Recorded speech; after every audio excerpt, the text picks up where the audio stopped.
여러분 안녕하십니까. 아침에 매일경제 뉴스 길잡이 이상훈입니다. 오늘도 한꺼풀 더 깊이 들어가는 뉴스를 여러분께 전해드리겠습니다. 먼저 일면 기사부터 보시죠. 매일경제신문 일면 기사, 이쪽 기사가 좀 주목을 끄는군요. 공시지가 덜 올린 지자체, 이런 지자체들 감사하겠다는 국토부, 이렇게 제목이 달려 있습니다. 지방자치단체는요, 개별 공시가를 정하거든요. 그리고 중앙정부는 표준 공시가를 정합니다. 이 표준 공시가에 맞춰서 지방자치단체가 모든 주택의 공시가를 정하게 되는 건데, 이 차이가 좀 크니까 중앙정부에서 나서겠다는 겁니다. 여기 보시면요, 정부 오류된 시정하겠다 초강수, 그러자 여당 소속 지자체까지도 반발을 하고 있다, 이렇게 돼 있는데요. 여기 그래프가 좀 있습니다. 여기 보시면 단독주택 기준으로요, 표준 공시가와 개별 공시가가 좀 차이가 원래 납니다. 그런데 요번에 공개된 내용은 좀 차이가 많이 나거든요. 용산구는 7%, 강남구는 6%, 마포는 6%. 그래서 서울 지역은 뭐 5% 이상씩 다 차이가 나니까 정부가 이거 문제 있다, 공시지가 끌어올려야 된다, 그러면서 감사하겠다, 이런 내용입니다. 내용이 좀 복잡해서 제가 상세히 설명드렸는데요. 중앙정부와 지자체가 갈등을 빚고 있는 상황입니다. 자, 이번엔 동아일보 보겠습니다. 역시 이쪽에 있고요. 내용은 경제와 관련돼 있습니다. 수출 4개월 연속 감소세입니다. 전년 동기 대비 수출이 늘어야 되는데 줄어들고 있어요. 성장 목표 벌써 빨간불이다. 수출이 이렇게 줄어드는 이유 뭘까요? 반도체값 하락, 그리고 중국 경기 부진에 영향을 받았다. 반도체 값이 1년 전과 비교하면 거의 반토막이 났거든요. 그래서 지금 수출에 빨간불이 들어왔다, 이런 내용입니다. 자, 이번엔 경향신문 보시죠. 오늘은 기사가 이쪽에 이렇게 치우쳐 있군요. 어제 문재인 대통령이 청와대에서 수석 보좌관 회의를 주재하면서 한 발언입니다. 문 대통령, 일부에서 한미동맹 틈 벌리려고 한다. 이간질을 한다. 뭐 이런 내용일 거예요. 여기 보시면 야당과 보수 진영이 대북 강경론 펴고 있는데 이거에 대해 비판을 했습니다. 그리고 남북미 과거로 회귀 원치 않는다. 뭔가 지금 한미동맹이 자꾸 흔들려고 했다, 강경론 펴면서 뭔가 벌어지길 원하는 거 아니냐, 이런 얘기를 어제 문재인 대통령이 했고요. 그리고 마지막 줄에 있네요. 최근에 있단 인사 논란 관련해서는 언급하지 않았습니다. 자, 마지막으로 서울신문 보시죠. 최근에 있었던 인사 논란과 관련된 어제 청와대 입장 공개가 됐는데요. 이런 내용입니다. 청와대 조국 수호한다. 여기서 말하는 조국은 사람 이름입니다. 야당의 경질론 일축했다, 이렇게 돼 있습니다. 어제 청와대 관계자가 최근에 인사 논란과 관련해서 여러 가지 입장을 밝혔는데요. 인사검증 문제가 없어서 특별 조치도 없다. 문제 없으니까 특별한 조치 안 한다, 이렇게 입장을 밝혔어요. 그러자 야당에서는요, 무책임하다, 이런 반응이 나오고 있습니다. 자, 지금까지 일면기사 짚어봤고요. 오늘도 네 분 패널 나오셨는데요. 한 분씩 소개해드리겠습니다. 먼저 최경선 매일경제 논설위원 나오셨고요. 배재정 전 국회의원, 이경환 변호사, 양지열 변호사 자리하셨습니다. 안녕하세요. 안녕하세요.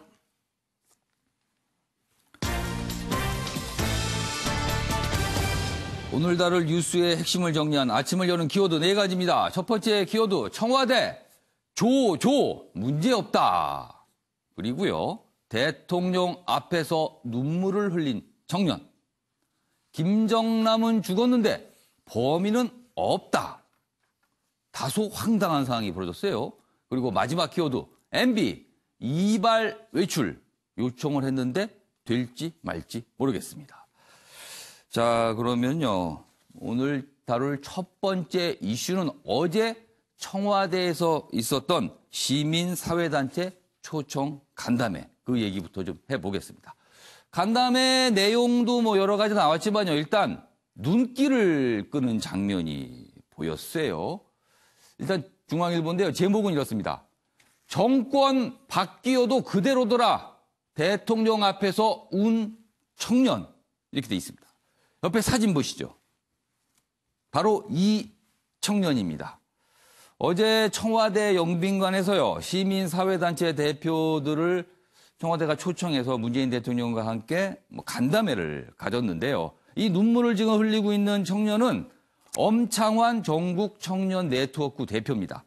어떻게 보면 청년 대표라고 볼 수 있습니다.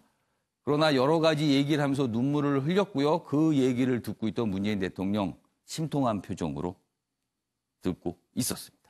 어제 모습이거든요. 내용 좀 보시죠. 청년 정책 좀 챙겨달라 이렇게 호소를 했습니다. 어제 대통령 앞에서요.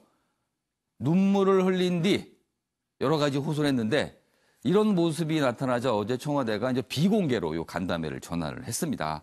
아무래도 이제 상황이 너무 침통해지니까 그러지 않을까 싶은데요.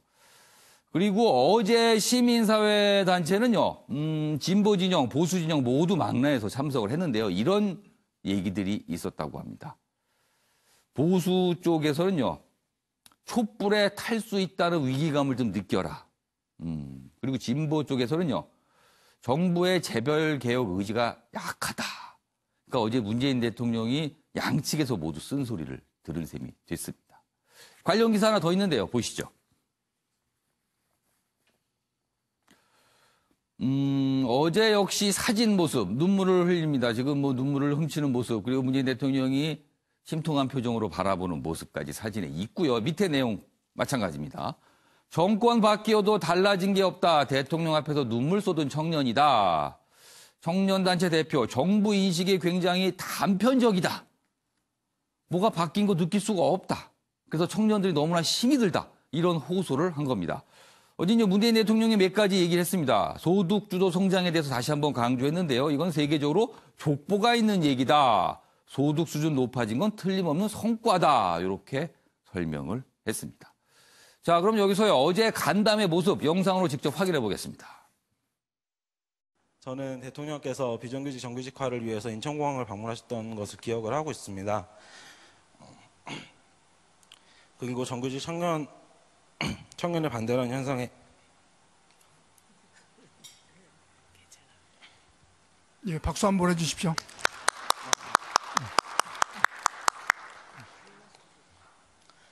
죄송합니다. 가슴이 아팠던 기억이 있습니다.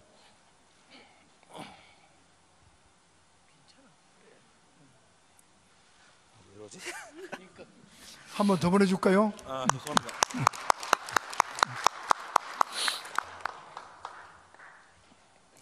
이야기가 더 있는데요. 또 못하겠어요. 그래서 여기까지 하고요.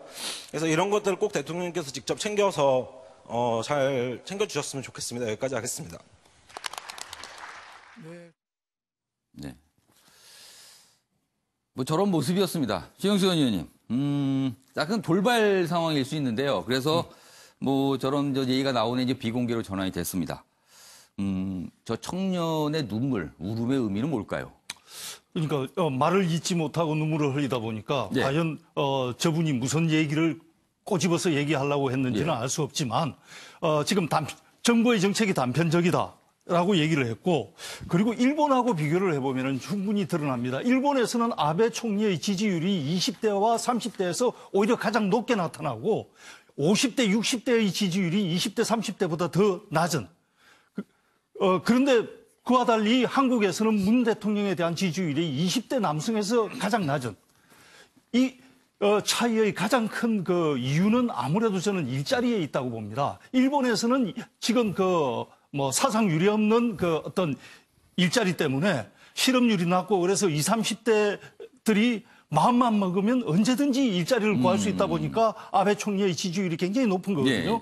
그런데 우리나라에서는 지금 젊은이들이 일자리를 구하기 힘들다 보니까 물론 다른 요인들도 있겠지만 이런 일자리 때문에 20대 그 청소년들의 대통령 지지율이 낮은 거 아닌가 이렇게 비교해 볼 수 있는데 예. 문제는 대통령의 답이 예. 좀 동문서답이었다는 데 있습니다. 뭐냐면 대통령은 이런 눈물을 보고 다 들은 다음에 정리하는 멘트에서 이렇게 얘기했습니다. 소득주도 성장은 세계적으로 족보 있는 얘기고 최저임금이 대폭 인상돼서 소득이 높아졌다 이렇게 예. 말씀을 하셨는데 그렇습니다. 젊은이들은 지금 일자리 구하기가 급한데 소득이 높아진 거는 최저임금이 높아져서 소득이 높아진 거는 탄탄한 일자리를 이미 가지고 있는 사람들이 높아진 거지. 예, 예. 그걸로 인해 가지고 오히려 저 일자리는 지금 안 늘어나고 있거든요. 그래서 청소년들은 일자리 구하기가 더 힘들어졌는데 예. 최저임금 상승으로 소득이 더 높아졌다. 이거는 어찌 보면 동문서답인 얘기가 되는 거죠. 알겠습니다. 배재현 전 의원님, 얼마 전에 저희도 한번 다뤘습니다. 20대 남성 지지율이, 문재인 대통령에 대한 지지율이 특히 유독이 낮다라는 부분. 어제도 아마 그런 맥락을 좀 이해할 수 있을 것 같은데요. 어제 발언 중에, 그 눈물을 흘린 청년의 발언 중에 정권이 바뀌었는데도 달라진 게 없더라. 도대체 우리는 어디에 기대를 해야 되는 건가? 이런 질타였어요. 지금 현 정부나 문재인 대통령 입장에서는 굉장히 아픈 지적일 수 있을 것 같습니다.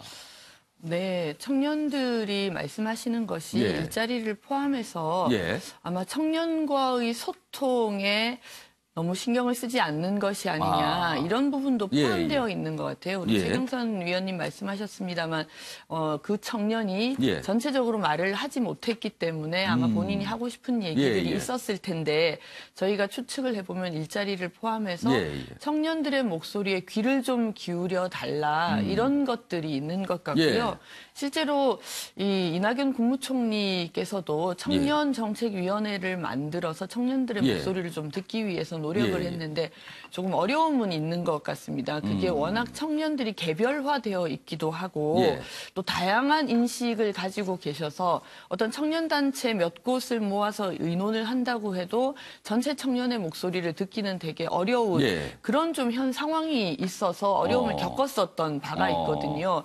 그러나 오늘 뭐 노영욱 국무조정실장도 예. 그렇고 김연명 예. 사회수석도 그렇고 더 열심히 청년의 목소리에 귀 기울이겠다 이렇게 답을 했기 때문에 예. 그런 부분들에서 좀 달라진 모습을 정부도 보여야 한다. 예, 청년과 기성 세대 간의 예. 인식의 차이가 크다는 것을 우리 모두가 좀 인식하고 있지 예. 않겠습니까? 그런 측면에서는 귀를 더 열고 더 소통하는 노력을 해야 될 것 같습니다. 일단 뭔가 좀 지금 움직임이 있다는 부분을 좀 설명해 주셨어요. 어제 그 간담회와 관련된 내용일 수 있습니다. 지금 서울과 부산 지역을 중심으로 대학가 수십 곳에 이상한 대자보가 붙어 있습니다. 물론 지금 다 떼냈습니다만 갑자기 짧은 시간 동안에 많은 학교에 대자보가 붙었거든요. 그래서 그 내용 좀 다뤄보겠습니다. 먼저 중앙일보인데요. 일단 이 가운데 이 사진 좀 봐주시죠. 대자보의 모습이 여러 장으로 돼 있는데 일단 첫 장이 이렇습니다. 글씨가 약간 붉은 글씨 그리고 필체 뭐 여러 개 보면 일단 북한과 뭔가 가까워 보여요. 남조선 학생들에게 보내는 서신, 뭐 3대 전술 뭐 강행, 뭐 하여튼 전체적으로 보면 북한에서 쓰는 표현 그리고 글씨체도 그렇습니다. 아무튼 이런 대자보인데요. 내용을 좀 보시죠.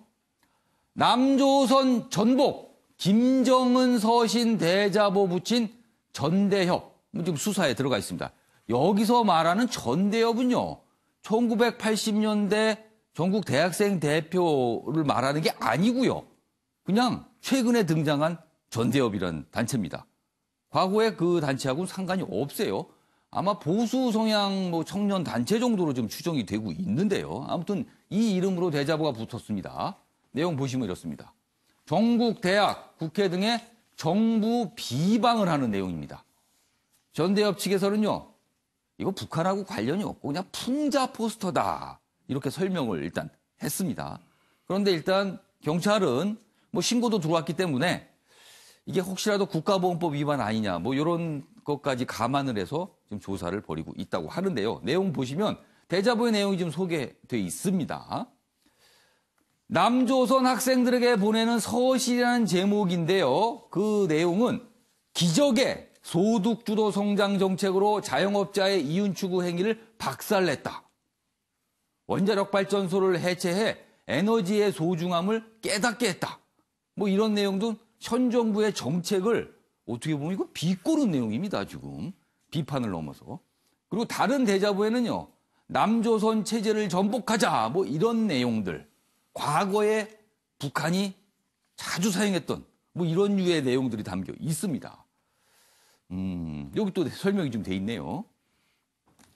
전대협 측은 현 정부를 풍자하기 위해 포스터를 제작했다고 주장하고 있는 것으로 알려졌다. 일종의 만우절 소동이라는 것이다. 그러나 경찰은 신고가 들어온 만큼 국가보안법 위반 혐의가 있는지 살펴보겠다는 방침이다. 이렇게 기사가 소개돼 있습니다. 이규환 변호사. 예. 설명을 듣고 보니까 뭐 북한과 관련된 거라기보다는 청년들이 뭔가 이렇게 풍자 예. 그런 대자보 같아요. 모양상으로는요. 모르겠습니다. 저는 뭐 예. 언급할 가치가 있는지 잘 모르겠는데 예. 일단 어쨌든 확인해 본 바에 의하면은 문재인 정부를 비판하는 보수 성향의 청년단체라고 얘기를 하니까요. 예. 과연 이분들이 보수 성향의 청년단체면서 예. 저런 내용을 왜 쓰는지 예. 정말 의문스럽고요. 예. 자신들이 추구하고자 하는 보수 성향하고 맞는지 잘 모르겠고 예. 뭐 본인들이 얘기하는 것은 풍자라고 이야기를 하니 예. 혹시 풍자적 성격은 있을 수는 있는데 예. 풍자를 저런 식으로 하는지는 저는 잘 모르겠습니다. 그러니까 좀 독특한 풍자라면 독특한 형식이긴 합니다. 예. 그러면서 거기에다 정부 정책에 대한 비판 내용을 섞어 들어갔어요. 예.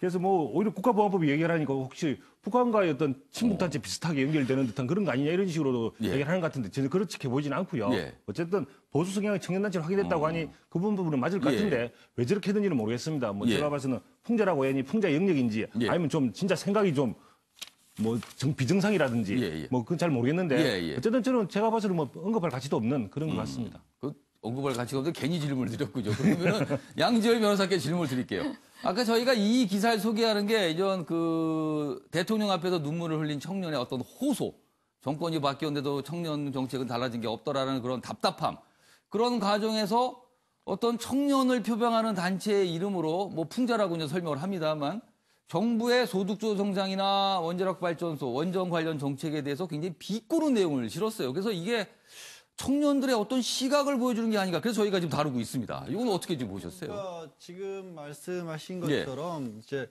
하필 저런 부분들을 이제 예. 북한에서 보낸 것처럼 마치 예. 붙였을까. 그러니까 이런 어떤 기존의 어떤 보수 성향을 가진 분들 중에 비판 중에 하나가 문재인 정권에서 대북 관계에만 너무 신경을 쓰고 있기 때문에 경제가 좀 너무 죽었다. 북한 쪽에만 신경을 쓰는 거 아니냐는 그렇습니다. 비판을 예, 있었죠. 그런 게. 그거를 가지고 연결을 시킨 것으로 보이고. 그럼 이것도 북한 쪽에서 뭔가 한 것 같이 표현한 것도 이거 역시 풍자다. 그렇죠. 그러니까 걔도 북한만 친하게 지내자는 거 아니냐라면서 결국엔 경제라든가 다른 부분에 있어서 예. 좀 소홀히 하고 있다라는 지적을 저런 식으로 돌려서 좀 풍자를 한 것으로 보이고요. 예. 저는 이제 이 생각이 문득 들어요. 지금 과거에 예. 이제 박근혜 정권에서 한참 예. 광화문에 촛불이 많이 모였을 때 저는 몇 차례 가보면서 그 안에는 그러니까 예. 박근혜를 물러나라고 하는 목소리는 같은데 예. 그 안에 또 그룹마다 목소리가 참 다양했던 기억이 나요. 그렇겠죠. 그러면서 사실 좀 걱정이 이미 그때 들었거든요. 이 지금은 그때 당시 뭐 70, 80% 예. 사람들이 이 정권을 무너뜨려야 된다는 데까지는 예. 동의를 했는데 예. 그 안에 또 그 이후에 바라는 생각들은 또 많이들 각양각색이었거든요. 그래서 그때 이미 누가 맞든지 어떤 정권이 들었었든지 간에 참 이 부분은 부담스럽겠다라는 생각이 들었는데 예. 그 일환으로 해결되지 않는 문제 중에 하나가 청년 문제에서 이런 목소리들이 나오는 게 아닌가 싶습니다. 그러니까 몇 년 전에는 한 가지 공통 분모가 있어서 그 힘으로 뭔가 이뤄냈지만 그 힘을 뺀 나머지는 다 다른 모습이었다. 그러니 지금 정부가 부담을 느낄 수밖에 없다라는 현실인 거네요. 그런 맥락에서 하여튼간 청년과 관련된 주제 그리고 정부에 대한 어떤 비판, 그 비판을 넘어서 또 비꼼까지 들어가 있습니다. 이 내용 첫 번째 주제로 좀 다뤄봤습니다. 사실 정부 당국자들이 이걸 가볍게 웃어 넘길 내용만큼은 아닌 것 같아요. 뭔가 좀 고민을 좀 해봐야 되는 이런 현상이 왜 벌어졌을까라는 부분도 좀 고민을 해야 될 것 같습니다. 인사 논란 계속 이어지고 있는데요. 어제 청와대 국민소통수석이 몇 가지 입장을 발표했는데 이게 더 논란이 되는 것 같습니다. 거의 모든 신문이 이 부분에 대해서 지금 지적을 하고 있습니다. 첫 번째 신문, 경향신문 준비되어 있는데요. 이렇습니다. 인사 참사에도 문제없다. 이런 입장이 어제 나왔습니다. 뭐가 문제냐? 어쩔 수 없는 거 아니냐? 뭐 이런 입장이었어요. 그러자 이렇게 지적을 합니다. 거꾸로 가는 청와대의 현실 인식이다. 거꾸로 가고 있다. 제대로 가야 되는데 거꾸로 가고 있다는 거예요. 여기 보시죠. 조현옥 조국 수석 교체 여론에 경질론이 없다. 어제 이렇게 단호하게 청와대에서 선을 그었습니다. 낙마 두 후보자 두고는 자극적인 보도 탓이다. 언론 탓이네요. 그리고 두둔하는 듯한 모습도 보였습니다. 문재인 대통령 항구 속의 여당은 엄격한 검증, 큰 경험, 뭐 이런 자성의 목소리를 좀 냈습니다. 여당에서는 자성의 목소리가 좀 나오는 편인데요. 청와대에서는 문제 없다.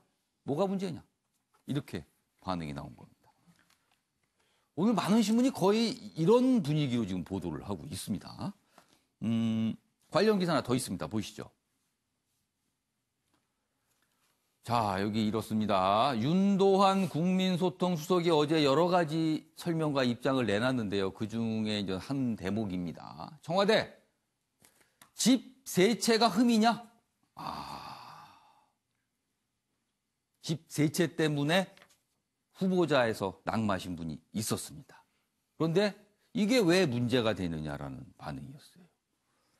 3,500만 원밖에 안 되는 포르쉐가 문제냐? 어떤 후보자 또 낙마했는데 그분은 아들이 해외 유학을 가 있는데 거기서 포르쉐 자동차를 타고 다니고 뭐 200만 원이 넘는 월세를 지고 뭐 이런 부분이 조금 청문회 논란이 됐는데 그 부분에 대해서 어제 청와대에서 설명을 했는데 문제냐? 이렇게 되물은 겁니다. 윤도한 수석, 전세금 올려 아들에게 송금, 문제인지 다시 판단해야 한다. 국민 정서 안 맞는다고 다 배제하면 능력 있는 사람 뽑기 어렵다. 뭐 이런 현실이 있다는 것도 설명했어요. 야당은요, 김현철, 박영선 후보 안 된다. 이런 입장이고요. 청와대는 자진 사퇴, 지명철에 더는 없다. 더는 물러서지 않겠다. 이런 입장을 보였습니다. 자, 그럼 여기서요, 관련 영상 보고 이어가겠습니다. 조국 민정수석과 조현옥 인사수석을 경질해라. 이런 책임론까지 지금 나오고 있지 않습니까? 언론의 추이, 여론의 추이들을 좀 살펴보고 있습니다. 하지만 현재까지는 검토를 하고 있느냐라고 물으신다면 검토된 바는 없고요. 무조건 글쎄요 자리를 내던지는 것만이 능사일까라는 의문도 좀 들고 많은 분들의 의견들을 청취하면서 판단을 할 예정인 것으로 알고 있습니다. 알겠습니다. 저희가 이제 고민정 부대변인의 발언을 들었고요. 윤도한 국민소통수석 발언은 저희가 영상에 따로 저 부분이 없고 그냥 기사로만 다 소개가 되고 있습니다. 최영선 의원님.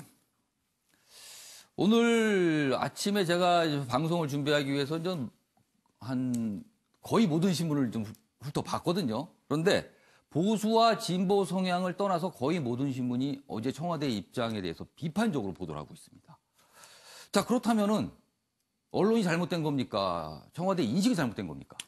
일단 인사 담당자의 고충은 이해할 만하다고 봅니다. 우리가 이제 투표장에 가서 투표를 할 때도 사실은 그 지고지순한 후보가 있어서 투표하는 것 아니지 않습니까? 후보 중에서 흠이 덜한 사람을 뽑는 것이죠. 지고지순 후보는 제가 투표를 많이 해봤지만 못 본 것 같습니다. 그렇죠. 그러니까 흠이 덜한 사람을 뽑는 겁니다. 마찬가지로 이제 인사수석이든 민정수석이든 대통령에게 권하고 검증을 할 때 여러 사람을 검증하는 과정에서 가장 흠이 덜한 사람을 이제 추천을 하는 것이고 그리고 또 우리가 투표하고 나서는 우리가 찍은 후보에 대해서 자기 또 확신적인 내가 찍었기 때문에 괜히 그 사람에 대해서 이제 포장하려는 또 심리가 작동을 하는 거거든요. 그런 측면에서 본다면은 여러 제한된 인력풀 중에서 사람을 선택을 하고 그리고 또 선택한 사람에 대해서 나름대로 자기 어떤 그 편향성을 보이는 것은 이해는 할 수 있습니다만은 결론적으로 보면은 그렇다고 해서 책임을 피해갈 수는 없다고 봅니다. 뭐냐면은 문재인 대통령이 과거에 이제 노무현 정부 때 민정수석을 했지 않습니까? 2년 4개월 동안이나 민정수석을 했는데 한꺼번에 연달아서 2년 4개월 민정수석을 한 게 아닙니다. 처음에 1년 민정수석을 하고 중간에 교체가 됐다가 예. 한 번 더 다시 들어가가지고 이제 이어서 전체 하다 보니까 2년 4개월인데 예. 이게 뭘 말하느냐 하면은 민정수석이라는 자리는 그만큼 외부의 어떤 이제 비판이라든지 압박이라든지 이런 게 많이 들어오는 자리인데 예. 끝까지 대통령이 그 민정수석을 고집을 하고 감싸고 돌면은 예. 정부 자체가 불통이라든지 오기의 정부라는 또 이미지의 그 문제가 있을 예. 수 있으니 사실은 여러 가지 예. 이런 문제가 생겼을 때 예. 그 어떤 소통의 차원이라든지 이미지의 개선 예. 차원이라든지 이런 차원에서 한번 물러서는 것도 저는 정부에게 권할 만한 예. 꼭 뭐 본인들이 어떻게 책임을 느끼느냐를 떠나서 국민과 소통하는 차원에서 교체를 하는 것도 바람직하다 이렇게 저는 그럼 지금 권하고 싶습니다. 물러선다는 의미는 교체할 필요가 지금쯤 있는 게 아니냐 이 말씀이시네요. 예, 저는 그렇게 말씀드리고 싶습니다. 자, 배재정 전 의원님 질문 좀 드릴게요. 사실은 어떻게 보면 요 처음 해봤던 경향신문 기사 좀 다시 좀 잡아주십시오. 거기 보시면 기사 제목에 거꾸로 가는 청와대의 현실 인식이라고 돼 있습니다. 이런 인식을 하는 이유 중에 여러 가지 설명이 있습니다만 제가 오늘 아침에 신문을 좀 검토하면서 눈길을 끈 분석은요. 청와대 참모 상당수가 다주택자라서 이런 다주택이란 부분에 대해서 오히려 관대한 거 아니냐. 이런 분석까지 있더라고요. 물론 그렇게까지 보는 게 좀 정도가 어떻게 보면 지나친 분석일 수 있지만 지금 여론 그리고 언론의 입장은 이런 부분까지 지적을 하고 있거든요. 이건 좀 어떻게 보세요?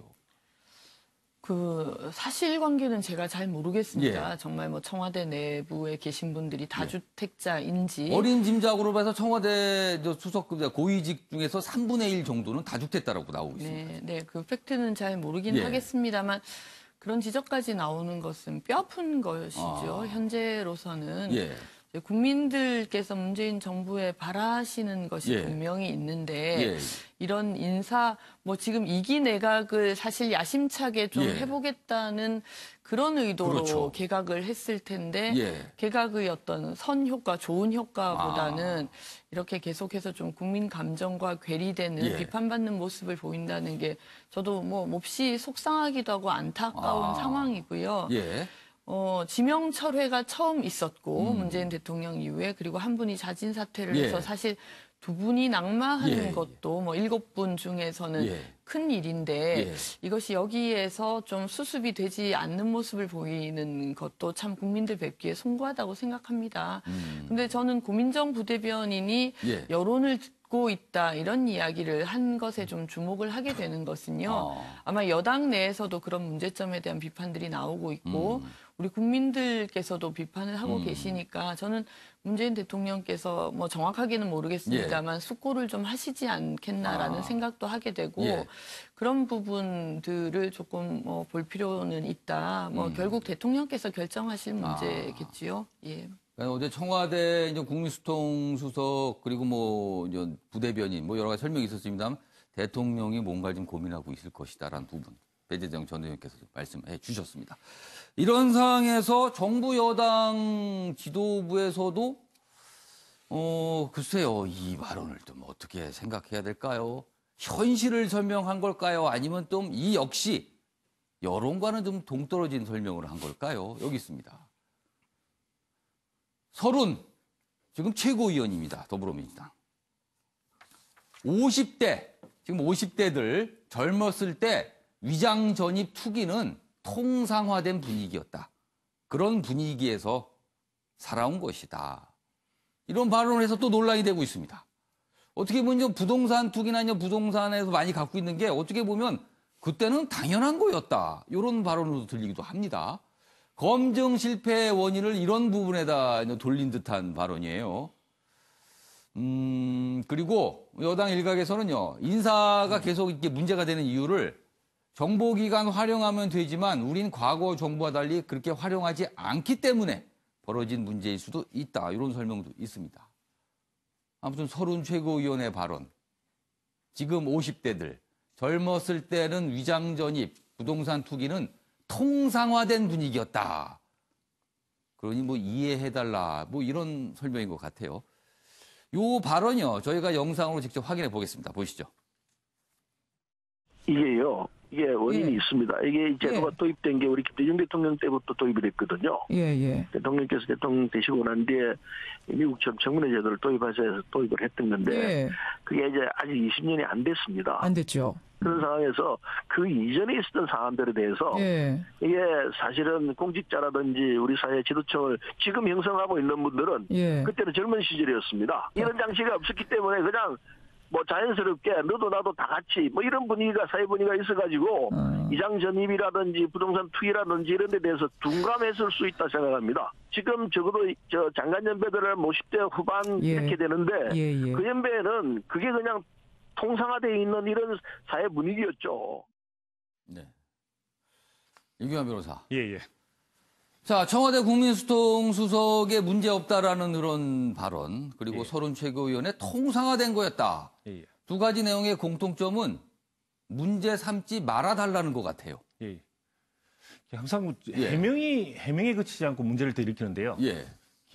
김의겸 대변인 때도 김의겸 대변인이 사퇴하게 된 이유가 본인의 해명이 오히려 국민 눈높이에 맞지 않았다. 이게 있었던 거거든요. 지금도 윤도현 국민소통 수석도 어저께 정확하게 사과를 하고 두 명을 갖다 지명 처리라든지 사퇴를 받았다고 했으면 본인들의 잘못에 대해서 인정을 한 거 아닙니까? 그에 대해서 어떤 검증 라인에서도 다 살피지는 못했지만 일부 제대로 살피지 못한 점이 있다. 깨끗하게 인정을 하면 될 텐데 그 전날의 사과와는 달리 검증 자체는 잘못이 없다. 물론 조국 수석이나 조현옥 수석을 보호하려고 하는 건 이해가 됩니다. 그렇지만 그 보호하는 것이 과연 이런 해명이 보호를 하는가? 저는 오히려 더 문제를 촉발시킨다고 보거든요. 그런 연장선에서 서른 의원의 말도 문제가 있다. 보호하려고 하는 목적 안에서 보면 보호하려는 목적만 앞서다 보니 과거에 했던 말하고 이게 안 맞던 이야기죠. 과거에 본인들이 야당이었을 때 이런 말 했으면 누가 뭐라 그랬겠습니까? 지금 여당이 된 입장에서 이미 눈높이는 국민의 눈높이는 본인들이 올려놓고 나서는 이제 와서 딴 이야기 하면은 본인들이 통과시키기 위해서 딴 이야기 하면 어느 국민이 그걸 받아들이겠습니까? 전혀 맞지 않는 이야기들인데 이런 해명들이 오히려 더 잘못을 부추긴다라고 보게 되면 오히려 해명 자체를 제대로 하는 것이 맞다라고 볼 수 없습니다. 그러니까 해명을 내놓은 게 오히려 덧나게 만들고 있다. 이런 지적이셨는데요. 방금 어떤 목적이 있다고 그랬습니다. 보호하려는 목적. 그 목적과 관련된 기사 저희가 준비했습니다. 보시죠. 기사가 이쪽에 있습니다. 한국일보 기사인데요. 더 밀리면 뭐 안 된다. 뭐 이런 표현이 생략돼 있겠죠. 위기감이다. 청와대 조국 수석 사수 의지를 나타낸 것이다. 어제 상황을 이렇게 설명을 했어요. 그렇다면은 왜 이렇게 조국 민정수석 그리고 조현옥 인사수석에 대해서 보호를 하려는 걸까? 이런 부분이 좀 궁금해지거든요. 일단 여기 보시면 인사 민정 라인 특별한 문제 없다 선긋기 했고요. 남은 장관 후보자 5명도 임명 강행 방침을 밝혔습니다. 양지열 변호사, 조국 민정수석이라는 자리는 사실 뭐 수석 중에 수석이다 이렇게 꼽기도 하고요. 특히 조국 수석은 문재인 대통령과 굉장히 가깝다라고 또 알려져 있습니다. 그럼 분명히 조국 수석을 바라볼 때 정치권에서는 문재인 대통령도 같이 보인다고 봐야 될 거예요. 그렇다면 이렇게 조국 사수 의지를 밝히는 거는 문재인 대통령 때문인가요? 문재인 대통령 때문이다라는 의미가 또 그것도 여러 가지 해석을 할 수가 있겠는데 결국 이제 정치권에서 조국 수석이 무너지면 조국 수석에 대한 공격은 문재인 대통령에 대한 공격이 될 수가 있고 일종의 어떻게 보면 이제 촛불이라고 하는 정신의 상징 중에 한 사람이도 될 수 있는 인물이기 때문에 조국 수석이 잘못한 것으로 비춰지게 되면 마치 이제 전체 잘못을 인정하는 것으로 비춰질 수 있다는 염려가 또 있는 것도 사실일 것으로 보여요. 그래서 또 이제 반대로 같은 맥락에서 야권에서도 집요하게 공격하는 부분도 있고. 근데 이렇게 봅니다. 그러니까 청와대에서 해명을 하는 것처럼 사실 이제 7대 인사 검증 기준 같은 경우는 청와대 인사 검증 기준 자체가 그게 너무 낮다라는 비판은 만들었을 때부터 있었어요. 그렇기 때문에 인사 검증 기준에 어긋난 인물은 없었어요. 이번에도 실제로도 그거는 이제 사실이지만 그럼에도 불구하고 그보다 더 무서운 법은 사실 우리가 국민정서법이라는 얘기를 흔히 쓰지 않습니까? 그러니까 해명을 해도 그럼에도 불구하고요. 억울한 부분이 있다라는 부분도 인정할 부분도 있어요. 피해의식 같은 것도 좀 생길 수도 있는 것 같은데 근데 그럼에도 불구하고입니다. 그러니까 이번 정권이 가지고 있는 무게감이라고 하는 게 다른 때보다도 훨씬 더 엄격하게 요구하고 있기 때문에 어떤 뭐 문제 해명 이런 것들도 중요하지만 필요하지만 한 부분에 있어서만큼은 정치적인 고려, 정략적인 고려가 좀 필요하지 않을까. 아까 이제 뭐 말씀하신 것처럼 일부에 있어서는 조금 예. 더 물러나는 모습 이런 예. 것도 오히려 설득하는데 국민들에게는 더 필요한 상황이 아닌가 싶습니다. 양조열 변호사께 제가 추가 질문 하나 짧게 드릴게요. 앞부분에 조국 민정수석에 대해 조금 설명하셨는데 어떻게 상징성이 있다 그러셨어요?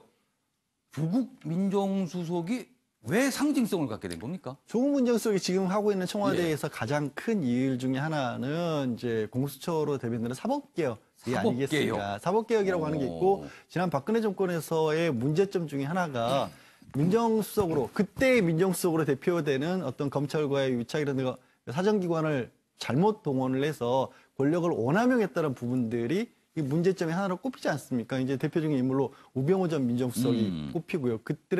그때와는 민정수석의 역할 자체를 다르게 가겠다라는 게 이번 정권에서 시작했던 목표였고 실제로도 그래서 검찰 출신이 아닌 학자 출신의 조국 수석을 앉혀서 이 사법개혁을 하겠다라고 천명을 했었던 거 아니겠습니까? 그 사법개혁에 다른 인물은 대체할 수가 없다. 이런 그건 아니죠. 그건 아닌데 아닙니까? 그런 이유에 첫 번째로 이제 기용을 했던 분이 조국 수석이지만 그런 어떤 정권의 과거 정권의 차별성의 상징으로 처음 들여 모셨던 분이 조국 수석이니만큼 그 부분이 무너지면 혹시라도 그런 어떤 목표의식, 정당성 이런 것들이 흐트러질 거를 고민할 수는 있는데 그렇다고 하더라도 말씀드린 것처럼 국민 정서가 이 부분에 있어서는 그럼 저는 이런 생각도 해봐요.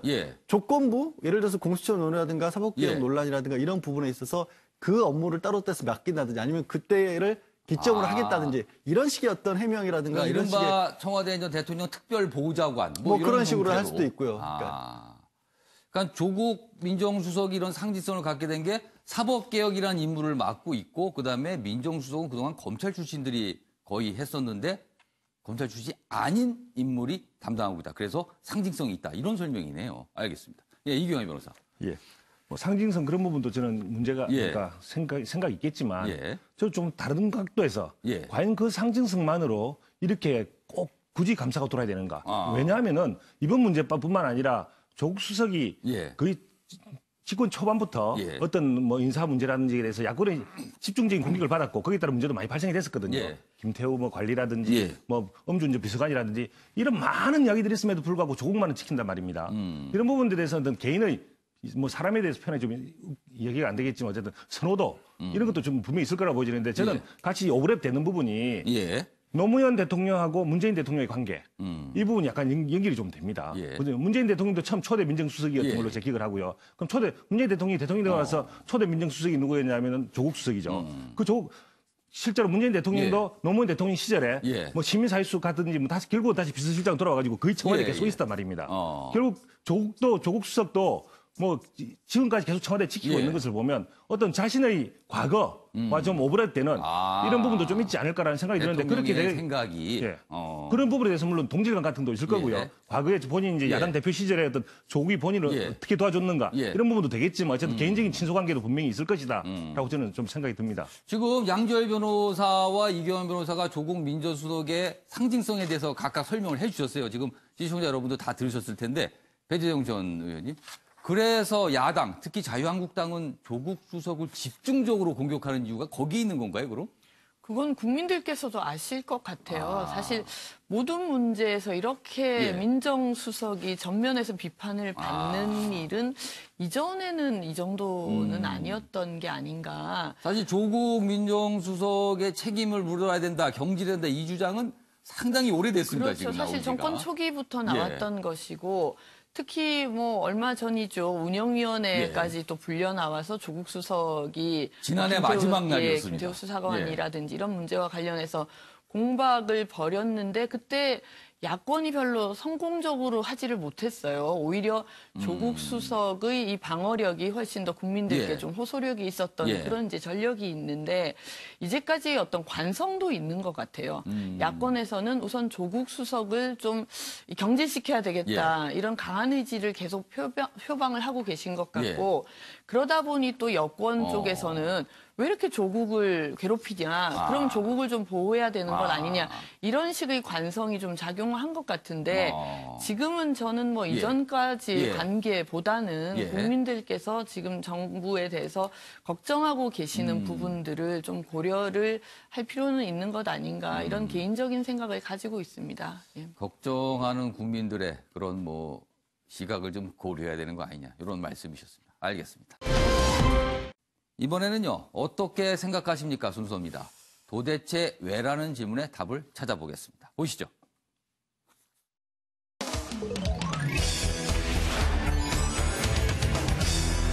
오늘 어떻게 생각하십니까? 주제는요.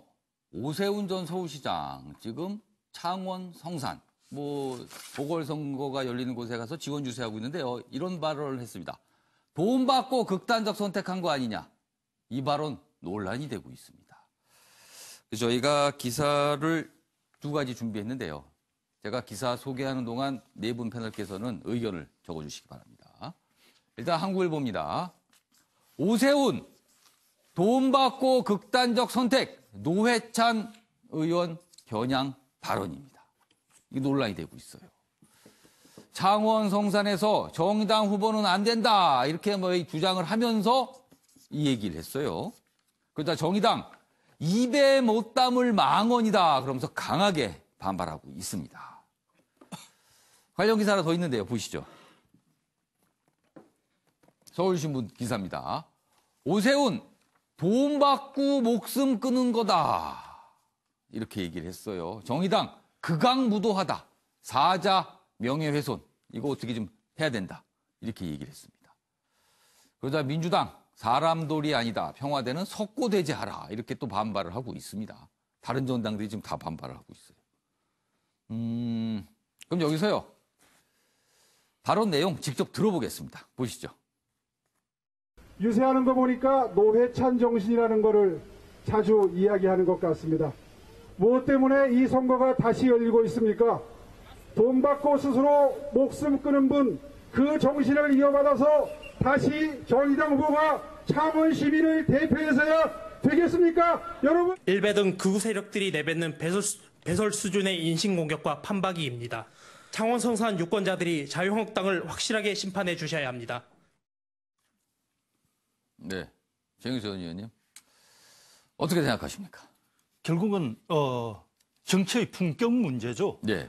저도 들으면서 초반에 들을 때 저런 표현까지 하나 하다가 나중에 점점 표현이 심해지니까 불편하다 듣기가 이런 느낌을 받았는데 정치를 하면서 서로 이 표를 얻기 위해 경쟁하다 보면은 가열될 수가 있지만은 스스로 품격을 조정해야 아마 정치 건에서도 어떤 국민 지지를 받을 수 있다고 보는데 저는 이런 어떤 그 품격의 문제가 그렇다고 해가지고 또 법정으로 가는 거는 반대합니다. 지금 당장 사자 명예훼손이라든지 해가지고 간혹 가다가 이런 것들이 이제 가열되다 보면은 고소 고발 사건으로 이어지는데 사실 정치권에서 배설 수준으로 이렇게 가열된 다툼이 정치권에서 해결이 돼야지 그걸 법정으로 들고 가가지고 다시 어떤 법정까지 분위기를 흐리는 항상 그런 일은 정치권에서 문제가 발생하면 검찰 아니면 법원이 해결해달라고 가지고 갑니다. 그럼 또 검찰이 수사를 하고 또 이런 일이 반복되고 있어요. 국민들이 보고 들으면서 다 판단하고 심판할 것이기 때문에 법정으로는 가지 말았으면 좋겠습니다. 알겠습니다. 배재정 전 의원께서는 어떻게 생각하십니까? 국민들께서 심판하신다는 말씀에 저는 전적으로 동의합니다. 자유한국당의 자가당착입니다. 통영 고성 선거가 왜 일어납니까? 이군현 의원이 낙마하면서 보궐선거가 생긴 거예요. 그럼 자유한국당이 책임이 없습니까? 뿐만 아닙니다. 이제까지 세풍, 총풍, 공천 헌금 이런 논란을 일으켰던 곳이 자유한국당의 전신들인데요. 노회찬 의원의 경우는 국민들께서 마음 아파하시는 것은 많은 분들이 그런 말씀을 하셨습니다만 윤동주 시인의 서시를 생각나게 하는 겁니다. 잎새에 이는 바람에도 나는 괴로워했다. 그럼 지금 자유한국당이 이런 얘기할 자격이 저는 없다고 생각합니다. 그래서 자유한국당이 할 말은 아니죠 이렇게 쓰셨네요. 일단 오세훈 전 서울시장 측에서는 모욕의 그런 의도는 없었다. 일단 그런 정도의 설명을 이게 논란이 커지니까 그런 설명을 내놓았다는 소식도 좀 있습니다. 자, 이규환 변호사 어떻게 생각하십니까? 2가지를 쓰셨네요. 참 고민을 하십니까? 왜 말을 안 하십니까? 자가당착까지 얘기 나오니까 제가 어떻게 얘기 될지 잘 모르겠는데 일단 그 해석부터 먼저 드리면 오세훈 전 의원 제가 보기에 이때 말을 한 것은 유세 지원에서 연설이거든요. 그렇죠. 지원 유세입니다. 근데 지원 유세 가서 할 때 예. 어떤 말 나오는지 한번 들어보시면 웬만한 대변인보다 훨씬 말 강하게 나옵니다. 예. 저도 한번 해봤는데요. 지금 뭐 선거가 이제 대변인들 내일이죠. 계시겠지만 예. 그때는 그냥 보통 이렇게 방송에서 하는 말들하고 좀 많이 다릅니다. 이 정도면 제가 보기에 많이 완화시킨 거고요. 본인 어쨌든 뭐 예. 듣고 예. 노회찬 의원 측, 그 정의당 측에서는 기분이 나쁠 수는 있다고 저는 예. 보는데 어쨌든 돈을 받은 부분에 대해서 조사가 있었고 예. 어쨌든 자살한 걸 맞고요. 예. 그거보다 연결하는 분들이 반드시 있습니다. 예. 일반적으로 그런 시각을 가진 사람들이 있다는 거예요. 예. 그런 사람들을 보고 이야기를 하는 겁니다. 아, 그런 과연- 생각을 가진 유권자들을 향한 발언일 수 있다. 아니 돈을 받은 사실에 대해서 조사를 받는 과정에서 어쨌든 자살하게 돼 이루어졌는데 예, 예. 자살이 이루어졌는데 그 부분에 대해서 어떤 뭐 입시에 있는 바람에도 뭐 이런 예, 이야기 예. 하시는데 입시에 있는 바람인지 실제 돈 받은 것이 부끄럽기 때문에 그 감추기 위해서 했는 예. 건지에 대한 의구심을 가지는 사람들이 반드시 있단 예, 말입니다. 예. 그분들에 대해서 어떤 이야기를 한 부분인데 그걸 가지고 그것도 선거 지지원 유세에서 예. 그리고 제가 봐서는 팩트가 맞거든요. 물론 듣는 기에서는 많은 부분들이 사상이 돼 있기 예. 때문에 오해 여지가 있을 수 예, 있지만 예. 선거 유세하면서 그 정도 이야기를 못한다? 아. 지금 선거 유세하는 거 다 한번 모든 걸 다 따져보면 아. 얼마나 많은 심한 말들이 있는지 예. 한번 보시면 됩니다. 그럼에도 예. 불구하고 이걸 가지고 문제를 삼는다? 아. 제가 보기에는 정의당의 혹은 민주당이 다 자가당착입니다. 아. 자기들은 자신들이 이야기할 때는 그보다 훨씬 많은 이야기들 많이 하면서 이걸 문제 삼는 것 자체가 아. 오히려 더 이거를 부각시키게 되고 이것이 예. 과연 노회찬 전 의원의 명예에 오히려 도움이 예. 되느냐? 저는 그렇게 보지 않습니다. 그게 오히려 자가당착이라고 그러니까 봅니다. 벌어진 일에 대해서 얘기한 거고 선거 유세 과정에서 나왔다는 부분을 좀 감안해 달라. 이 말씀이시네요. 알겠습니다. 양지열 변호사께서는 어떻게 생각하십니까? 네, 오세훈 전 시장에 예. 대한 평가와 그동안의 이미지와는 참 너무 안 맞는 말씀을 오전 시장의 그동안의 뱉으셨네요. 그런 이미지와는 좀 다른 그리고, 모습이다. 예, 바로 최근까지만 해도 자유한국당 당대표 경선을 예. 하는 과정에서도 예. 본인은 자유한국당이 너무 한쪽으로 치울리는 것을 막아야겠다. 예, 그래서 예. 중도 통합을 주장을 하셨는데 예. 저 말씀은 그 말씀과는 너무 안 맞는 얘기고 근데 한편으로 이렇게 말씀을 드리면서 참 어찌 보면은 이해가 가는 측면은 있어요. 그러니까 아직도 기사에도 전 서울시장 나오고 좀 전에 방송에도 전 서울시장 타이틀로 예. 나오고 지금 자유한국당의 미래비전 특별위원장인데 그렇게 불려지는 경우를 본 적이 예. 없어요. 그만큼 자유한국당 내에서 본인이 예. 오랜만에 정치에 현실에 어. 복귀를 했는데도 불구하고 자리를 못 찾고 있다라는 그런 부분 때문에 이렇게 몰리신 것 같은데 예. 그래도 그렇게 해가면서 정치하셔야 할까? 저는 본인의 이미지만 너무 망치시는 것 그래서 같습니다. 정치가 뭐길래 이렇게 다른 모습까지 보이나? 뭐 한탄을 쏘주신 거네요. 굉장히 보니까. 씁쓸합니다, 사실. 알겠습니다. 이런 상황에서 황교안 대표의 경남 FC 경기 그 축구장에 들어간 이게 또 계속 논란이 이어지고 있는데 아까 저희가 소개했던 그 한국일보 기사에 잠깐 그 내용이 좀 들어 있습니다. 여기 있습니다.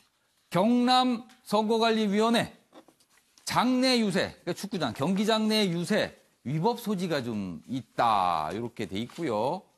황교안 대표 측에는 공명선거 협조 요청 조치를 했습니다. 그러니까 행정 조치를 한 겁니다.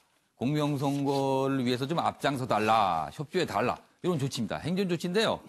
뭐 이 정도로 끝났습니다. 그리고요, 경남 FC 측에서는요 어제 이제 입장을 좀 내놨는데 지금 상황에서는요 본인들이 징계를 받게 돼 있어요. 뭐 잘못은 다른 사람이 했는데 이제 피해는 본인들이 보게 됐다. 그래서 만약에 본인들이 징계를 받게 될 경우 최대 승점 10점 감점을 받게 됩니다. 축구팀이요.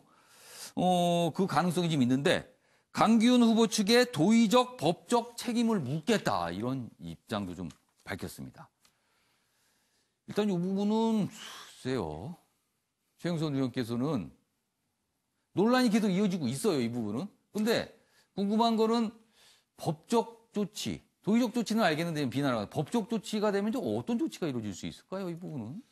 일단 이게 지금 예. 자유한국당과 중앙선관위 측에 의사소통에 문제가 있었던 것 같습니다. 자유한국당에서 정확하게는 중앙선관위가 아니라 경남선관위입니다. 경남선관위에 예. 질의를 했을 때 예. 이제 이게 가능하냐? 예. 그래서 가능하다고 답신을 그러니까 했는데 경기장에서 하는 게 가능하냐 해서 가능하다는데 예. 서로 이게 약간 생각한 게 다른 거였어요. 예, 생각하는 게 달랐죠. 그러니까 이제 자유한국당이 생각했을 때는 경기장 안까지를 예. 포함해서 질의를 했다고 생각을 했겠지만 예. 경남선관위에서 에서 봤을 때는 경기장 밖에서 하는 걸로 생각하고 경기장 밖에서는 가능하다고 질의를 해신을 한 건데 막무가내로 경기장 안에 들어가서 했다는 거거든요. 근데 문제는 저는 들어가는 과정도 굉장히 경기장 관리 측에서 이렇게 하면 안 된다, 불법이다 하고 제지를 했음에도 불구하고 윽박지르면서 막무가내로 들어갔다는데 이런 태도 자체도 굉장히 문제가 있다고 보고 저는 또 방금 사회자께서 물어보신 대로 그럼 처벌이 어떻게 되느냐. 그런데 이 규정, 그러니까 경기장 안에서 선거 유세를 했을 때 딱히 불법은 불법이지만 처벌 규정이 정해져 있지 않다고 그럽니다. 그래서 행정사항, 경고라든지 이런 가벼운 행정사항만 행정조치만 이루어진 거예요? 할 수 있다고 그렇게 돼 있습니다. 이게 글쎄요, 뭐가 이제 법에 이런 구멍이 난 부분이 이번에 드러난 게 아닌가 싶기도 하고요. 저는 좀 의문이 사실 좀 많이 드는데요. 황교안 대표야 정치에는 처음 입문하셨겠습니다만 계속해서 공안 검사를 하시고 선거법 관련으로 정통하실 것 같은데 법을 잘 이런 아는 부분들을 인물인데. 정말 모르셨을까 이런 의문이 우선 하나 있고요. 또 다른 하나는 이 많은 후보들이 선거에 임하면 선거법에 걸릴까 봐 정말 전전긍긍하게 됩니다. 그렇죠. 그러니까 하나하나 세밀하게 질의를 해요. 다 물어보고 하죠. 그렇죠. 이거 혹시 그것도 걸리는 거 아닙니까? 그냥 하고. 넓게 물어보면 나중에 불이익이 있을 수 있다고 생각해서 세세하게 물어봅니다. 그러면 선관위가 또 세세하게 답변을 해요. 그런 것들을 증빙 자료를 가지고 움직이는데 어떻게 이렇게 그냥 이 막무가내로 움직이셨을까? 이것도 좀 이해가 안 되고 또 한 가지 큰 의문은 앞으로 그럼 내년이 바로 총선인데 후보들이 전부 다 경기장 안에 들어가서 선거운동하면 선관위 이거 어떻게 감당할 겁니까? 지금 이제 이건 안 된다고 그랬어요. 이거 행정조치지만. 안 된다고는 했습니다만 지금 그냥 행정조치로 처벌이 협조 없으니까. 요청을 한다는 거잖아요. 딱히 처벌이 없으니까. 그러면은 아마 후보들이 그런 고민할 것 같아요. 내가 그냥 협조 요청 한번 받고 대신 많은 분들 앞에 가서 점포 있고 번호 쓰이고 내 이름 적어서 누굽니다. 이렇게 해도 아무런 불이익을 안 받는 거 아니야? 행정조치 받고 말지 뭐 이런 건가요? 그럴 수 있다는 거죠. 저는 그래서 선관위의 지금 태도도 상당히 좀 이해가 안 되는데 이런 부분들 바로 내년 총선입니다. 그럼 어떻게 할 거예요? 좀 명확하게 뭔가 모르겠어요. 좀 이게 만들 필요가 있어 보여요. 모든 후보자들은 선거법에 정말 예민할 수밖에 없습니다. 알겠습니다. 이해가 안 갑니다. 자, 이규환 변호사. 이거 어떻게 보세요, 이 사안 지금? 어쨌든 결과적으로 보면 들어간 건 맞는데 모르겠습니다. 어쨌든 선관위 질의한 건 사실이고요. 받는 입장에서는 오해지가 있는 답변을 들은 게 사실이고 누구라도 그 답변 받았으면 들어갔을 겁니다. 근데 그걸 같이 잘못 물어본 거 아니냐. 보안검사라서 왜 잘 몰랐느냐. 이런 물어보는 태도 자체가 저는 잘못됐던 거라고 봅니다. 과연 민주당이 그렇게 할지는 잘 모르겠습니다. 물어볼 때 항상 세세하게 물어보는지. 정말 의문스럽습니다. 여기 세세하게 물어보죠. 세세하게 물어본다고 하셨어요. 모든 후보자들이 다 세세하게 물어봅니다. 저는 잘 모르겠습니다. 그건 당연한 겁니다. 저는 잘 모르겠습니다. 그 정도 배려를 하는지 잘 모르겠는데. 어쨌든 오해지가 있었던 부분은 또 정의당 이야기도 안 할 수가 없는데 정의당도 사실은 그 전에 한 달 전쯤에 3월 2일 날 지난달 2일이라고 합니다. 그때 사실은 점퍼는 벗었는지 모르겠지만 5번 여영국이라는 게 표시하고 노란색 계속 넥타이를 메고 가서 응원을 한 게 있거든요. 지금 화면에 나오고 있습니다. 그 부분은 뭐냐면 본인들은 잠시 영상 사진 촬영 때 잠깐 쓰고 벗었다 그러지만 영상 촬영은 단편만 남아있으면 그거 쓰고 벗었다고 이야기하는 것인지 모르겠지만 계속적으로 자리에 앉아있었던 거 보고 머리에 5번 여영국을 쓰고 노란 넥타이를 하고 실제 자체가 똑같은 이야기라고 저는 보거든요. 그렇다면 그때는 아무 이야기 안 하다가 지금 다른 이야기 하는 거. 그럼 어차피 민주당은 지금 후보 단일화에 후보도 없는 당 아닙니까? 근데 굳이 그렇게까지 이야기하는지. 지금 이제 와서 여당이 야당을 이렇게 응원하는 형태가 맞는지 잘 모르겠지만 과연 합당을 하는 게 맞는 것 같은데 제 생각에는 이 정도까지 간다면 여와 야는 기본적인 추구하는 이미 다르지 않습니까? 여는 정권을 유지하는 것이고 야당은 정권을 가져가야 되는 쪽인데 기본적으로 입장이 다르면서 이렇게 같이 갈 수 있을 것인가 저는 다르게 보거든요. 그런 여당이 이제 와서 또 이런 이야기를 한다? 저는 다르게 생각합니다. 알겠습니다.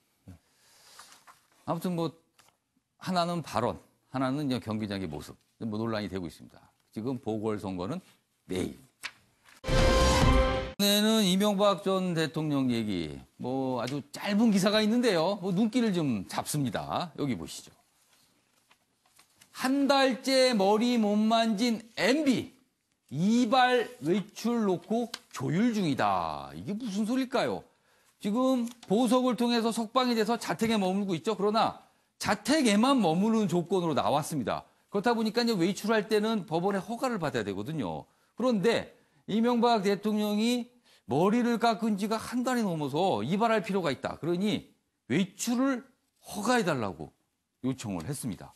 하지만 법원 측에서는 난색을 표한 걸로 알려져 있다고 합니다. 그래서 이발 외출 놓고 지금 조율 중이다. 이렇게 돼 있어요. 여기 보면 변호인 측이 설명이 있는데 이발은 필요한데 법원 의중이 부정적이어서 외출 신청을 정식으로 할지 말지 고민 중이다. 이런 얘기가 있네요. 양주열 변호사, 이런 사례 보셨습니까? 전에도?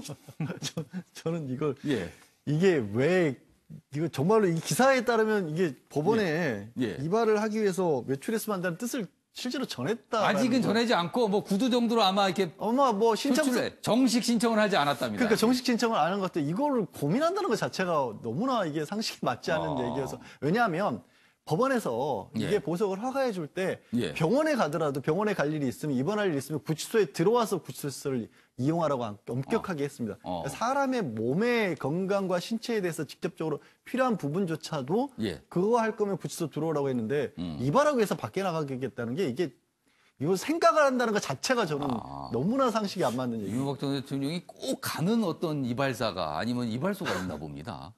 글쎄. 평생을 아마 이용을 했는지 어떤지 모르지만 아무튼 이런 내용도 지금 진행이 되고 있어서 오늘 그냥 눈길을 꽤 끄는 기라서 저희가 좀 가볍게 좀 다뤄봤습니다. 하실 말씀 있으세요, 이규환 변호사? 예. 양질 변호사 이야기처럼 사실은 이발 이야기 안 끝냈으면 참 좋았을 텐데. 근데 꺼낸 거 가지고 또 그 정도까지 얘기되는지는 잘 모르겠습니다. 이발하기 위해서 나가려고 이야기할 수도 있는 거 아닙니까? 아직 정식으로 생각도 못한다는 건 이해가 잘 안 됩니다. 저는 하네요. 충분히 생각을 할 수 있는데 법원이 보석 허가를 내면서 너무 엄격하게 탄력성 없이 했기 때문에 문제가 있는 겁니다. 하나는 다 허가를 받기 때문에 어떤 기본적인 생활 수준을 위해서 할 수 있는 것들은 하게 해줘야 되는데 너무 엄격하게 하니까 이발에 대해서도 나가는데 이발을 당연히 원래 하던 데가 있다면 이발을 하기 위해서 나갈 수도 있는 거 아닙니까? 그걸 갖다가 전 생각도 못했다 이런 이야기 하는 자체가 저는 물론 이왕이면 그냥 처음부터 법원의 의지를 알고 그냥 불러서 할 수도 있겠구나 라고 생각하면 참 좋을 텐데 그걸 가지고 그렇게 해서 저는 이상하다 생각합니다. 이발을 하는 것도 방법일 수 있겠네요. 한마디 말씀드릴게요. 법원에서 이번에 보석을 할 때는 풀어주는 보석이 아니라 가택연금이라고 제안을 뒀습니다. 분명히 그렇게 밝혔고 그래서 그 수준을 받아들이겠냐라고 얘기를 한 겁니다. 이명박 중에서 받아들였던 거예요. 받아들여놓고 또 자유롭게 밖에 나가고 싶다니까. 연금의 취지는 이런 것까지 포함된 건 아니다. 이렇게 나갈 수 그렇죠. 아무튼 갑자기 두 분 변호사가 토론 분위기로 가는데 토론거리까지는 아닌 것 같아서 이 정도 마무리하겠습니다. 해외 소식이면서도 북한과 관련된 내용입니다. 저희가 기사 준비했는데요. 보시죠. 국민일보 기사입니다. 김정남 죽었는데 죽인 사람은 없다. 이렇게 됐어요. 사실상. 베트남 여성도 혐의가 상해로 바뀌어져서 내달 초에 석방될 예정이랍니다. 인도네시아 여성은 이미 지난달 풀려났고요. 결국에는 2명이 혐의자였는데 살인 혐의자가 아무도 없게 됐습니다. 한 사람은 그냥 풀려났고요. 한 사람은 살인이 아니고 상해죄만 처벌받고 풀려나게 됐답니다. 여기 보시면 이날 무기를 사용해 의도적으로 상해를 입힌 혐의를 적용해 흥엉, 저기 사진에 보이는 인물입니다. 흥엉에게 징역 3년 4개월을 선고했다.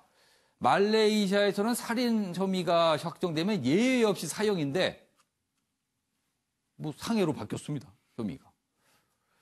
자, 이와 관련해서 저희가 준비한 영상 보고 내용 이어가겠습니다.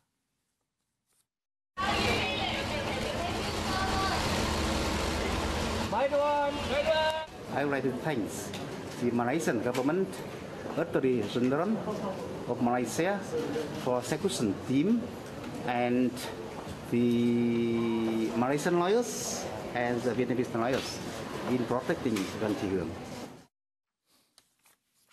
네, 이규환 변호사가 좀 설명 좀 해주세요. 이게 무슨 상황입니까? 이미 뭐 지난 인도네시아 여성이 풀려났을 때, 전격 석방됐을 때 얘기된 사실이다 좀 봅니다. 솔직히. 그때는 또 왜 한 사람은 풀어주고 한 사람은 안 풀어주나 또 그랬어요. 거기에는 뭐 외교적인 능력하고 또 기본적으로 어떤 사건의 가담 정도가 다 차이 난다고 봅니다. 이번에 석방될 베트남 여자는 실제로 문질렀던 사람이고 지난번에 풀려났던 인도네시아인은 그 옆에 좀 서 있었던 사람이고 하기 때문에 실제적인 가담 정도가 좀 다르죠.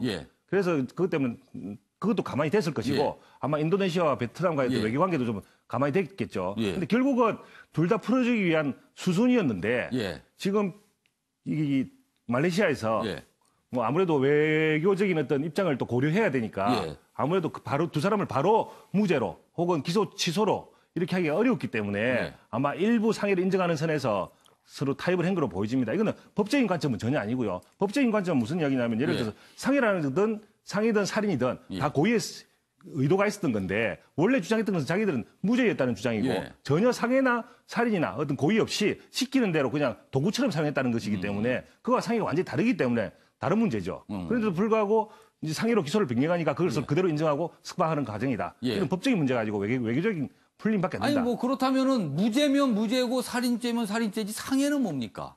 그렇기 때문에 뭐 서로 이제 타협한 결과고 석방이 우선이 되는 타협의 결과로 보여지고요. 이런 과정에서 보면 말레이시아도 외교적인 어떤 그러니까 전 세계적인 눈치, 이 사실관계를 제대로 밝히지 못한다고 하는 세계적인 눈치 이 부분에 대해서 분명히 아쉬움이 있고요. 그래서 그 부분에 대해서 그냥 다 무죄 내서 공소 취소를 하기에는 어려운 점이 있어서 일부라도 인정을 받는 선에서 가담 정도가 중한 베트남 여성에게는 그 정도로 인정하고 석방을 하고 한다. 이렇게 해석하는 게 맞는 것 같습니다. 아니 분명히 죽은 사람은 있고요. 그리고 누가 죽였는지 알고요. 그리고 누가 사주해서 도망갔는지 북한으로도 다 알고 있습니다. 그러나 아무도 사실상 처벌을 안 받게 되고 달랑 3년 4개월 상해죄. 양지열 변호사. 이걸 어떻게 이해하십니까? 이거는 한 부분 있어요. 본인이 유죄를 인정했던 부분이 영미법계는요. 우리 이제 대륙법계이기 때문에 그러니까 독일 중심의 영미법계는 이게 형량 거래 자체도 법정 제도입니다. 그러니까 본인이 이걸 받아들인다고 했다면 그걸로 끝나는 거예요, 그냥. 그렇기 때문에 아니 무슨 가다가 범칙금 이거 다른 거 띄워줄게 뭐 이런 겁니까 지금? 그러니까 그것도 인정하는 게 영미법계인 거예요. 자기 권리이기 때문에 그것도. 내가 이만큼의 죄를 받는 걸로 해서 앞으로 복잡한 재판 과정 거치지 않겠다 하면 그냥 끝내주는 겁니다. 우리 인식하고는 제도랑 많이 다르기 때문에 더 이해가 안 가요. 결과적으로 죽은 사람만 억울하게 된 거군요, 그럼. 그렇죠. 그런데 저는 기본적으로 말레이시아에 한 번도 안 가봤지만 이번 사건을 보면서 과연 저 나라가 법치국가인가 하면서 이 말레이시아 전체에 대한 저는 신뢰도가 많이 떨어졌거든요. 그런 측면에서 본다면 말레이시아가 감당해야 될 어떤 신인도 이런 문제는 따로 있을 것 같습니다. 한 가지만 짧게 말씀드리면 말레이시아의 사법체계는요. 굉장히 잘 돼 있는 국가 중에 하나입니다. 그러니까 영국경에서부터 해서 만들어진 기초가 갖춰져 있어서 그래서 이제 제도가 우리랑 너무 다르니까 저렇게 이제 말씀하실 수도 있는데 제가 뭐 말레이시아를 비호하는 게 아니라 그러니까 그런 오해는 하지 않으셨으면 해서 말씀드렸습니다. 최영선 의원님, 양지열 변호사 말씀은 오해랍니다. 잘 돼 있답니다. 거기는. 그쪽 나름대로의 제도는 잘 돼 있다는 거예요. 그런데 우리 입장에서 보기에는 이게 무슨 일일까 이런 생각이 좀 들긴 합니다. 자, 이번엔 일본 얘기 좀 해보겠습니다. 일본, 연호 얘기가 나와요. 연호. 여기 보시면 연호는 저희가 역사책에서나 통상 보는 내용인데요. 이렇습니다. 일본 새 연호, 레이와, 한자로는 령화입니다. 그래서 이거 연호와 관련해서 일각에서는 국수주의 색채다 이런 지적이 있습니다. 지금 나루히토 새 일왕, 이 새 일왕이 또 결정이 됐고, 새 일왕이 뭐라고 표현합니까? 취임입니까? 뭐라고 표현을 해야 될까요? 아무튼, 새 일왕이 있는데요. 연호를 내달부터 사용하게 됩니다. 그런데, 일본 고전에서 따온 표현합니다. 요, 령자. 그리고 화자는 일본을 상징하는 한자다고 일본이 항상 얘기를 하죠. 아베 총리, 꽃 크게 피우라는 소망이 담았다. 그리고 아베의 속내가 담겼다. 이렇게 분석이 돼 있는데요. 일단 반응을 좀 보시죠. 여기 설명돼 있습니다. 와는 화, 우리는 화인데 일본은 발음은 와입니다. 쇼와 등 총 여러 번 사용됐고 연호 선정 전문가 그룹에서 아베 총리의 뜻을 반영해서 선정한 거다. 그런데 와가 일본 요리를 의미하는 와쇼쿠처럼 일본 자체를 뜻하는 말이어서 아베 총리가 천황제를 바탕으로 일본 중심의 국수주의를 강화하겠다는 거 아니냐. 그리고 어제 일본 방송들이 이 연호 발표를 생중계했고요. 호해를 또 신문들이 했는데 이 호해가 부족해서 서로 갖겠다고 일본 국민들이 한바탕 혼란을 겪었다는 얘기도 있습니다. 최영선 의원님, 이걸 어떻게 또 바라봐야 될까요? 우리로서는 뭐 이런 일도 다 있네 이런 생각이 듭니다.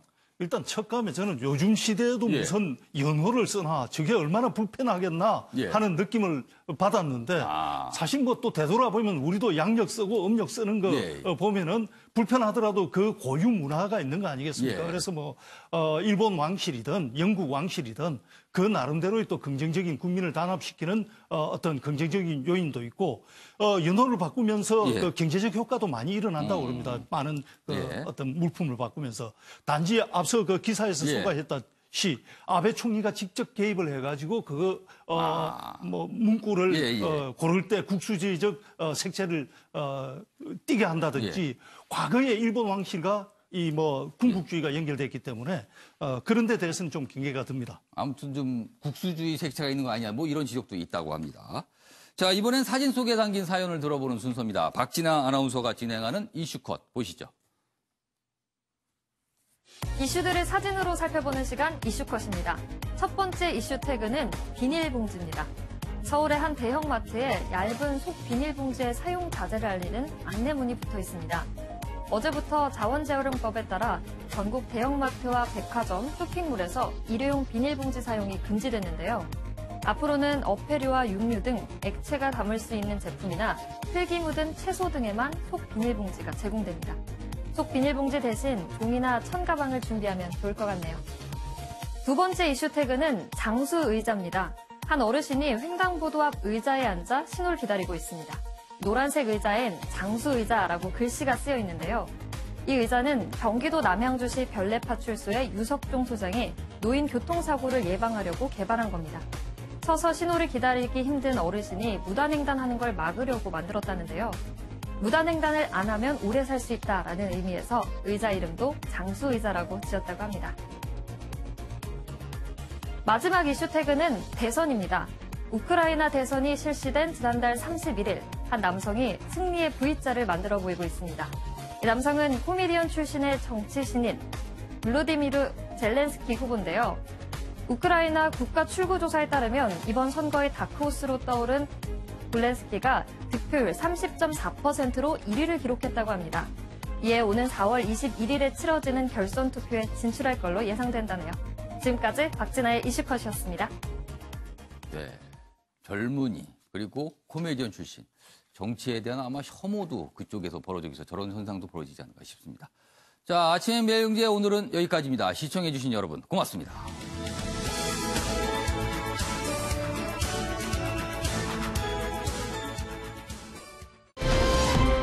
이슈들을 사진으로 살펴보는 시간 이슈컷입니다.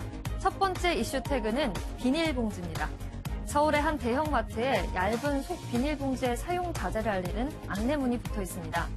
어제부터 자원재활용법에 따라 전국 대형마트와 백화점, 쇼핑몰에서 일회용 비닐봉지 사용이 금지됐는데요. 앞으로는 어패류와 육류 등 액체가 담을 수 있는 제품이나 흙이 묻은 채소 등에만 속 비닐봉지가 제공됩니다.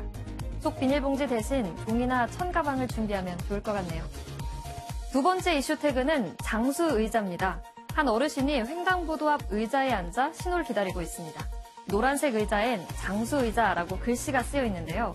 이 의자는 경기도 남양주시 별내파출소의 유석종 소장이 노인 교통사고를 예방하려고 개발한 겁니다. 서서 신호를 기다리기 힘든 어르신이 무단횡단하는 걸 막으려고 만들었다는데요. 무단횡단을 안 하면 오래 살 수 있다라는 의미에서 의자 이름도 장수의자라고 지었다고 합니다. 마지막 이슈 태그는 대선입니다. 우크라이나 대선이 실시된 지난달 31일 한 남성이 승리의 V자를 만들어 보이고 있습니다. 이 남성은 코미디언 출신의 정치 신인 블로디미르 젤렌스키 후보인데요. 우크라이나 국가출구조사에 따르면 이번 선거의 다크호스로 떠오른 젤렌스키가 득표율 30.4%로 1위를 기록했다고 합니다. 이에 오는 4월 21일에 치러지는 결선 투표에 진출할 걸로 예상된다네요. 지금까지 박진아의 이슈컷이었습니다.